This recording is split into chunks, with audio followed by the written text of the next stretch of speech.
তো বন্ধুরা দেখো আজকে আমার লাঞ্চ মেনুতে কী কী আছে। প্রথমেই দেখাই ভাত, তারপরে আছে উচ্ছে আলু দিয়ে একটু গামাখো গামাখো করে কালো জিরে দিয়ে লাল লঙ্কার গুঁড়ো দিয়ে একটা তরকারি।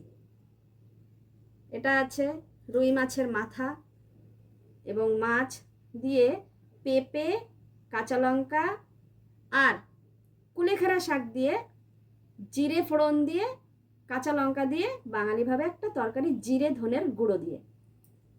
আছে কাঁকরোল ভাজা। এই কাঁকরোল ভাজাটা বেশ ভালো লাগে খেতে, আমার বর ভীষণই ভালো খায়। আর আমার ভালো লাগে না, মেয়ে ভালো খায় না, মেয়ের তো সবজি ভালোই লাগে না। প্রত্যেক দিন টিফিন দিই, টিফিনের মধ্যে সবজিটা ফেরত নিয়ে আসে। আজকেও টিফিন দিয়েছি, দেখলে করছে, কারণ বলে দিচ্ছি সেই জন্য সবজি খেতেই চায় না, ওর চাই মশালেদার এটা সেটা করে খাবার।